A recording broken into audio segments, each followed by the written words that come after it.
नमस्कार दोस्तों, जय हिंद। आप सभी लोगों का हमारे YouTube चैनल पर स्वागत है। अगर आप हमारे चैनल पर नए हैं तो प्लीज़ हमारे चैनल को सब्सक्राइब कर दीजिए और बेल आइकन बटन भी प्रेस कर दीजिए। हेलो फ्रेंड्स, आज के इस वीडियो में हम लोग बात करेंगे 25 सितंबर 2025 को MSTC गोरखपुर में इंस्ट्रक्टर के लिए जो वैकेंसी निकली थी उसका पेपर हुआ था। तो इस वीडियो में उस पेपर को हम लोग सॉल्व करेंगे। इस पेपर में टोटल 110 क्वेश्चन थे, जिसमें आपको 100 क्वेश्चन को अटैम्प्ट करना था। उसके लिए आपको 90 मिनट मिला था और मार्क थे 75। मतलब प्रत्येक राइट आंसर के लिए आपको 0.75 अंक मिलता और माइनस मार्किंग भी थी। अगर आपने गलत लगाया तो -0.25 नंबर आपका कट जाता। इस क्वेश्चन पेपर में 60 टेक्निकल क्वेश्चन थे, मतलब लोगों से रिलेटेड थे। बाकी जो 50 क्वेश्चन थे उसमें आपके ट्रांसपोर्टेशन, राजभाषा और TRD था। तो चलिए इस वीडियो को स्टार्ट किया जाता है। पहला क्वेश्चन यहाँ पर देखिए लिखा हुआ है, एक श्रृंखला सर्किट। श्रृंखला सर्किट मतलब हुआ आपकी सर्किट जो है वो सीरीज़ है। तो क्वेश्चन कह रहा है कि सीरीज सर्किट में सभी सर्किट तत्वों अवरोधक यानी रेजिस्टेंस, संधारित्र यानी कैपेसिटर और प्रेरक यानी इंडक्टेंस, इसमें कौन सा पैरामीटर जो हमारा है वो कांस्टेंट रहेगा। तो पहले ही इसने कह दिया कि ये सीरीज सर्किट है। तो जो भी हमारी सर्किट सीरीज में होती है उसमें जो हमारा करंट है वो हमारा कांस्टेंट रहता है। अगर यही पैरेलल सर्किट होती तो उसमें हमारा वोल्टेज कांस्टेंट रहता। नेक्स्ट है, थ्री फेज लोको किस सिद्धांत पर कार्य करता है। तो हमारा जो थ्री फेज लोको है वो variable voltage and variable frequency पर काम करता है, यानी VVVF पर काम करेगा। नेक्स्ट है हमारा WAG9 का अधिकतम ब्रेकिंग एफर्ट कितना है। तो WAG9 का जो ब्रेकिंग एफर्ट होता है वो होता है हमारा 260 kN। जो हमारा WAP7 है उसका हमारा होता है 182 kN और जो हमारा WAP5 है उसका हमारा होता है 160 kN। नेक्स्ट है, BP प्रेशर चार्ज करने के लिए कौन से काक को खुला रखना होगा। तो न्यूमेटिक पैनल पर आपके 4 काक लगे होते हैं। एक होता है 70 नंबर काक, एक होता है 74 नंबर काक, एक होता है 136 नंबर काक, एक होता है आपका 47 नंबर काक। जो 70 नंबर काक है ये BP का काक होता है। 74 नंबर ये इमरजेंसी का काक है जिसको कि सीफा काक कहते हैं। 136 ये है आपका फीड पाइप चार्जिंग काक और 47 नंबर होता है डेड इंजन काक। तो यहाँ पर चूंकि BP प्रेशर चार्ज करने के लिए कह रहा है तो BP प्रेशर के लिए आपका होता है 70 नंबर। तो इसका आंसर हो जाएगा ऑप्शन खा। नेक्स्ट है, नार ब्रेक लोको में ऑटो ब्रेक वाल्व हैंडल को किस स्थिति में लॉक या अनलॉक किया जाता है।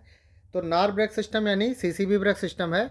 इसमें जो हम A9 को लॉक करते हैं वो FS पे रखा जाता है। FS पे हम उसको लॉक कर देते हैं, जब हमको कैप चेंज वगैरह करना रहता है तो उसको लॉक कर दिया जाता है। नेक्स्ट क्वेश्चन है कि WAG9 और WAP7 में ब्रेक ब्लॉक की संख्या कितनी है। प्रत्येक व्हील पे 2-2 ब्रेक ब्लॉक होंगे। चूँकि व्हील हमारे पास 12 है तो ब्रेक ब्लॉक की संख्या 24 होगी। P5 की अगर बात करते हैं तो उसमें हमारे ब्रेक पैड लगे होते हैं। नेक्स्ट क्वेश्चन है, थ्री फेज लोको में आपातकालीन स्टॉप पुश बटन, जिसको कि हम लोग BPEMS भी कह सकते हैं। ये जो BPEMS है हमारा, ये पैनल A पर लगा रहता है लोको पायलट के ठीक सामने। इसको इमरजेंसी स्थिति में लोको पायलट या ALP भी इसको प्रेस कर देगा, जिसके कारण DJ ओपन हो जाएगा, पेंटो लोअर हो जाएगा और BP प्रेशर 0 हो जाएगा, साथ ही साथ TB भी 0 हो जाएगा। तो इसका आंसर हो जाएगा पैनल A। नेक्स्ट क्वेश्चन है, WAP7HS लोको का MPS क्या होगा। तो मैक्सिमम परमिसिबल स्पीड जो WAP7 की होती है वो बहुत पहले 130 की MPH थी, अब इसको 140 के MPH कर दिया गया है। क्योंकि इस क्वेश्चन में WAP7HS यानी हाई स्पीड लोको का मैक्सिमम परमिसिबल स्पीड पूछा जा रहा है तो वो होता है 160 के MPH। अगर यहीं WAP5 की मैक्सिमम स्पीड पूछी जाती तो वो भी 160 के MPH ही होती है। और WAG9 जो कि मालगाड़ी का लोको है उसकी मैक्सिमम स्पीड होती है 100 के MPH AG9 का। नेक्स्ट क्वेश्चन है, जब हार्मोनिक फिल्टर को अलग कर दिया जाता है तो उस समय ट्रेन की स्पीड किस स्पीड तक लिमिट हो जाएगी। तो जब भी हार्मोनिक फिल्टर आइसोलेट होगा तो ट्रेन की स्पीड 40 के MPH तक लिमिट हो जाती है। हार्मोनिक फिल्टर के बारे में थोड़ा और समझ लीजिए क्योंकि इससे रिलेटेड काफ़ी क्वेश्चन आते हैं।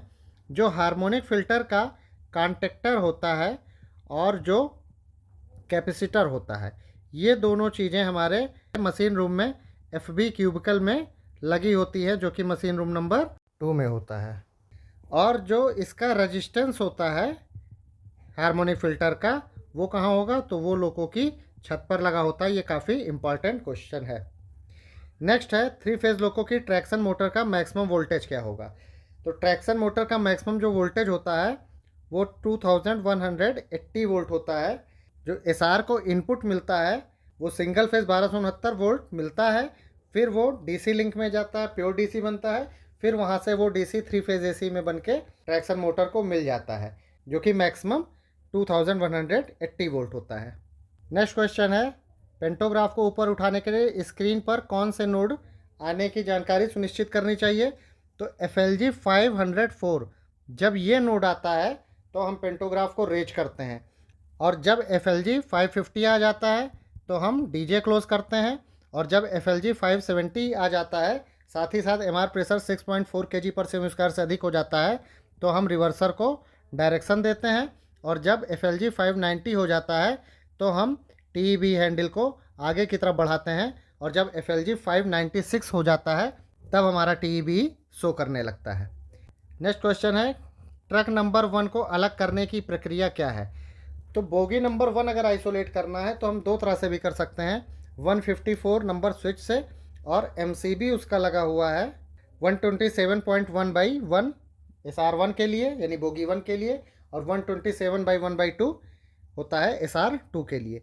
तो यहाँ ऑप्शन में स्विच की बात हो रही है 154 की, तो 154 की जो पोजीशन होती है वो एक होता है N, एक होता है 1, एक होता है सेकंड, और एक होता है फर्स्ट एंड सेकंड, यानी इसकी 4 पोजीशन है। तो ये नॉर्मल N पे रहता है, और जिस बोगी को हमको आइसोलेट करना रहता है स्विच की पोजीशन हम वहाँ पर कर देते हैं। तो जैसे यहाँ बोगी नंबर 1 आइसोलेट करना है तो 154 की पोजीशन हम कहाँ कर देंगे? 1 पे कर देंगे, जिससे हमारा बोगी नंबर 1 आइसोलेट हो जाएगा। इसका आंसर हो जाएगा का। नेक्स्ट क्वेश्चन है तेल ठंडा करने वाला ब्लोअर ठंडा करता है। तो तेल ठंडा करने वाला ब्लोअर होता है हमारा OCB। OCB क्या होता है कि एक ब्लोअर लगा होता है जिसमें ऊपर एक हमारे रेडिएटर होता है, एक नीचे रेडिएटर होता है। ऊपर से हमारा ब्लोअर चलता है, इससे एयर नीचे की तरफ आता है, और हमारे इन दोनों रेडिएटर में जो भी हमारा आयल है वो ठंडा हो जाता है। तो नीचे वाले रेडिएटर में ट्रांसफार्मर आयल आता है, और ऊपर वाले में SR का आयल आता है। ट्रांसफार्मर के ठंडा करने वाला ब्लोअर है, यानी ये जो OCB है, ये किसको किसको ठंडा करेगा? तो SR के आयल को भी ठंडा कर देगा, और ट्रांसफार्मर के भी आयल को ठंडा कर देगा। तो इसका आंसर हो जाएगा ऑप्शन गा, TFP तेल और SR तेल। ये जो C लिखा है ये ऑप्शन गा के लिए ही ABC वाला C है, उससे आप कंफ्यूज मत होइए। नेक्स्ट क्वेश्चन है कंट्रोल इलेक्ट्रॉनिक्स को बंद करने के लिए BL कुंजी को संचालित करते हैं। जो हमारा BL होता है उसमें ऊपर की तरफ ऑफ रहता है, इधर D रहता है और इधर C रहता है। तो जब भी हमको कंट्रोल इलेक्ट्रॉनिक्स ऑफ करना रहता है तो पहले हम D से ऑफ पे ले जाते हैं और 4 सेकंड के लिए वेट करते हैं, फिर ऑफ से C पे करते हैं, फिर 4 सेकंड वेट करते हैं और C से वापस ऑफ पे कर देते हैं, तो हमारा कंट्रोल इलेक्ट्रॉनिक्स ऑफ हो जाएगा।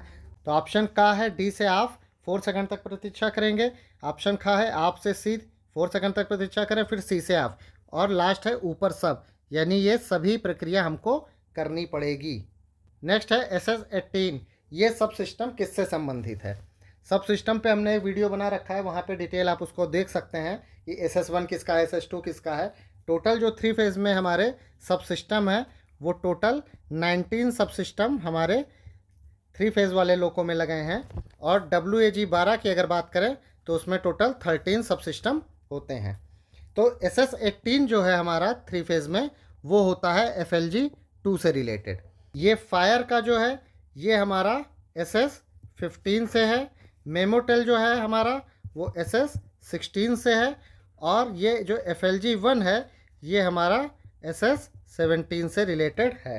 हमारे चैनल को देखने के लिए सबसे पहले आप YouTube पे हमारे चैनल को सर्च करिए, जो कि नॉलेज गेन नाम से आपको मिल जाएगा, और नॉलेज गेन जैसे ही आप सर्च करेंगे ये आइकन आपके सामने आएगा, इसको आप टच करिए और इस पेज पर आप पहुंच जाइए। यहाँ पर ये लिखा हुआ है home video short and playlist. इस प्लेलिस्ट पर आप जाइए, तो यहाँ आपको कई सारे प्लेलिस्ट आपको देखने को मिलेगा। जैसे पहला है डिपार्टमेंटल एग्ज़ाम का, उसको आप टच करेंगे तो डिपार्टमेंटल एग्ज़ाम में जिस टाइप के क्वेश्चन पूछे जाते हैं, जैसे एक्सीडेंट कितने टाइप के हैं, राजभाषा के बारे में, डीआर रूल है, सीएमएस से रिलेटेड क्वेश्चन है, हूटर कोड है, लीव रूल है, और जो AEE का एग्ज़ाम वगैरह हुआ वो सब आपको इसमें मिलेगा। उसके अलावा दूसरा ट्रांसपोर्टेशन का है, अभी हमने इसमें ज़्यादा वीडियो नहीं डाला है। उसके बाद WAG-12 इलेक्ट्रिकल लोको का ये एक है, इसको आप टच करेंगे तो इसमें WAG-12 से रिलेटेड आपको 19 वीडियो मिल जाएगा, जिसमें WAG-12 का पूरा लोकेशन और काफ़ी अच्छे से उसको बताया गया है। फिर उसके बाद नेक्स्ट है डीजल लोकोमोटिव, इसको टच करेंगे तो डीजल लोकोमोटिव से रिलेटेड आपको यहाँ पर वीडियो देखने को मिल जाएगा। ऐसे ही आप जब फॉर CLI एग्जामिनेशन में जाएंगे, इसको टच करेंगे तो जो CLI में पेपर आए हैं पिछले लगभग 27 पेपर हैं इसमें, जो कि पूरी अच्छी तरह से डिटेल में सॉल्व किया गया है, यहाँ से आप इसको देख सकते हैं। उसके बाद है ये 3 फेज़ इलेक्ट्रिक लोकोमोटिव का, इसको टच करेंगे, इसमें 56 वीडियो है, जिसमें कि 3 फेज़ से रिलेटेड आपको सर्किट, ट्रबल शूटिंग, मॉडिफिकेशन, वो सब आपको इसमें मिल जाएगा। ये आप सामने अपने स्क्रीन पे देख भी रहे होंगे। फिर हमारा सबसे लास्ट में है कन्वेंशनल इलेक्ट्रिक लोकोमोटिव, इसको टच करेंगे, इसमें 80 वीडियो है। यहाँ पर भी आपको कन्वेंशनल इलेक्ट्रिक लोकोमोटिव से रिलेटेड सभी सर्किट, सभी ट्रबल शूटिंग और मॉडिफिकेशन लगभग सभी मिल जाएगा इसमें। तो यहाँ से आप लोग इसको देख सकते हैं। कई लोगों ने हमको ये कमेंट किया था कि इस टॉपिक पे वीडियो बना दीजिए, इस टॉपिक पे वीडियो बना दीजिए, जबकि वो वीडियो पहले से ही हमारे चैनल पर अपलोड है। तो चूँकि आप लोग शायद देख नहीं पा रहे थे, इसलिए हमने सोचा कि ये इस टाइप का वीडियो आप लोगों के लिए बना दिया जाए। Thank you. नेक्स्ट क्वेश्चन है जेटटेल की सामान्य स्थिति क्या होती है। जेटटेल हमारा पैनल ए पर लगा होता है, इसकी ऑफ और ऑन 2 पोजीशन होती है और नॉर्मल पोजीशन इसकी हमारी ऑफ होती है। इस स्विच का पूरा नाम है switch for tractive effort limit, यानी जब ट्रैक्टिव एफर्ट को हमको लिमिट करना होगा तब इस स्विच की पोजीशन हम ऑन पे कर देंगे, और उस समय जो हमारा ट्रैक्टिव एफर्ट होगा वो 300 kN तक लिमिट हो जाएगा। नेक्स्ट क्वेश्चन देखते हैं, डीजे बंद करने के लिए स्क्रीन पे किस नोड की जानकारी सुनिश्चित करें। अभी हमने ऊपर के क्वेश्चन में बताया कि जब हमारा FLG 550 आ जाएगा तभी हम डीजे को क्लोज करेंगे। यहाँ पर देखिए 2 तरह से क्वेश्चन पूछता है, कह रहा है डीजे बंद करने के लिए स्क्रीन पर कौन से नोड की जानकारी सुनिश्चित होनी चाहिए, तो 550 के बाद ही हम डीजे क्लोज करेंगे। और डीजे क्लोज हो गया वो किससे हमें पता चलेगा, तो वो FLG 570 से पता चलता है। नेक्स्ट क्वेश्चन है, कूलिंग मोड के लिए BL कुंजी को संचालित करने की प्रक्रिया। यहाँ पे देखिए फिर से हम फिगर बनाए दे रहे हैं। BL की में यहाँ पर ऑफ है, राइट साइड में D होता है, लेफ्ट में C होता है। तो जब हमको कूलिंग करना है तो पहले हम D से ऑफ पे ले जाएंगे, 4 सेकंड वेट करेंगे, फिर ऑफ से C पे ले जाएंगे, फिर हम 4 सेकंड वेट करेंगे, फिर C से ऑफ पे ले जाएंगे, और उसके बाद हम वापस फिर C पर लाएंगे, तो फिर हम कूलिंग मोड में चले जाएंगे। ऑप्शन के हिसाब से इसका ऑप्शन है ऑप्शन घ, यानी सभी, का, खा और गा। नेक्स्ट क्वेश्चन है, जब जेटटेल को चालू किया जाता है तो ट्रैक्टिव एफर्ट WAG-9 में कितने kN तक लिमिट हो जाता है। अभी बात हुआ कि जेटटेल को ऑन जब हम करेंगे तो 300 kN तक ट्रैक्टिव एफर्ट हमारी लिमिट हो जाएगी। नेक्स्ट क्वेश्चन है, WAP-7 लोको में ब्रेक पावर परीक्षण के दौरान कितने kN से नीचे नहीं चलना चाहिए, यानी जब हमने SA9 लगा दिया और ब्रेक सिलेंडर में प्रेशर हमने 3.5 kg/cm² कंफर्म कर लिया कि इतना प्रेशर ब्रेक सिलेंडर में आ गया है, उस समय हम WAP-7 और WAG-9 में 150 kN तक ट्रैक्टिव एफर्ट देंगे और हमारा लोको मूव नहीं करना चाहिए। यही अगर WAP-5 के लिए पूछ रहा होता तो उसमें होता है हमारा 100 kN, ये WAP-5 के लिए है। नेक्स्ट क्वेश्चन है, डेड लोको में ऑक्सिलरी रिजर्वायर को चार्ज करने के लिए किस काक को खोलते हैं। अभी काक के बारे में बात हुआ, जो हमारा 70 नंबर काक है वो BP चार्जिंग का काक है, 47 नंबर काक हमारा डेड इंजन काक है, 74 हमारा सीफा का काक है, और 136 हमारा है फीड पाइप का। तो ये जो डेड इंजन काक है यानी 47 नंबर का, इसको खोलने से हमारे लोको के ऑक्सिलरी रिजर्वायर अगले लोको के BP से चार्ज हो जाता है। नेक्स्ट क्वेश्चन है, स्टैटिक कन्वर्टर कार्य नहीं करने पर क्या होगा। पहला है IC DJ मिलेगा, नहीं, ये गलत है। दूसरा है DJ बंद होगा, बिल्कुल DJ बंद होगा, स्टैटिक कन्वर्टर काम करे या ना करे। फिर है क्यूकान इनर्जाइज होगा, जब स्टैटिक कन्वर्टर ही नहीं काम करेगा तो क्यूकान कैसे इनर्जाइज होगा, क्योंकि क्यूकान तो SIV के काम की जांच करने वाली रिले है। लास्ट है LSCHBA बुझ जाएगा। जब हमारा SIV चलेगा ही नहीं, क्यूकान इनर्जाइज ही नहीं होगा, तो LSCHBA भी नहीं बुझेगा, यानी इसका आंसर हो जाएगा DJ बंद होगा। यहाँ पे आप लोग ये ध्यान दीजिए कि स्टैटिक कन्वर्टर हमारा स्टार्ट हो या ना स्टार्ट हो, DJ हमारा जरूर क्लोज हो जाएगा। लेकिन लोको हमारा किसी नाच पे है और अचानक SIV बंद हो गया तो DJ ट्रिप कर जाएगा। कारण जब SIV बंद हो गया तो सारी ऑक्सिलरियाँ बंद हो गई, ऑक्सिलरियाँ बंद हो गई और लोको हमारा किसी भी नाच पर है तो DJ ट्रिप कर जाएगा। यही कंडीशन ये है कि SIV हमारा नहीं स्टार्ट हुआ तो DJ तो क्लोज हो जाएगा, परंतु जब SIV काम ही नहीं कर रहा है तो 3 फेज़ की ऑक्सिलरी हमारी नहीं चल पाएगी, यानी MVSI1 MVSI2 भी नहीं चल पाएगा, तो हमको फर्स्ट नाच की ट्रिपिंग वहाँ पे तुरंत मिल जाएगी। नेक्स्ट क्वेश्चन है VCD को अलग करने की क्या प्रक्रिया है। ऑप्शन देख लेते हैं। 154 को 1 पे करेंगे, या 154 को 0 पे करेंगे, या 237.1 को 1 पे करेंगे, या 237.1 को 0 पे करेंगे। तो 154 तो होता है बोगी आइसोलेट करने के लिए, 237.1 यही होता है VCD आइसोलेट करने वाला स्विच। अब ये पूछ रहा है कि 1 पे करेंगे या 0 पे करेंगे। ये हमारे SB1 पैनल पे लगे हैं, तो सबसे लेफ्ट में लगा होता है 152, उसके बगल में 154, उसके बगल में 160, 237.1। तो इनकी जो नॉर्मल पोजीशन होती है ये होता है ऑन 11, यानी 152 की नॉर्मल पोजीशन 0 है, 154 की N है, 160 की 1 है और 237.1 की नॉर्मल पोजीशन 1 है। इसके दो ही पोजीशन होती है, एक 1 होती है, एक 0 होती है। तो जब भी हमको VCD आइसोलेट करना पड़ेगा तो हम क्या करेंगे कि 237.1 को हम 0 पर कर देंगे। नेक्स्ट क्वेश्चन है 3 फेज लोको में CHB यानी बैटरी चार्जर को किससे आपूर्ति मिल रही है। जो बैटरी चार्जर होता है उसको बर3 से सप्लाई मिलती है। बर3 को आइसोलेट करने के लिए जो MCB है वो भी कभी कभी पूछता है, उसका नंबर है 127.22/3 और ये लगा हुआ है SB2 में।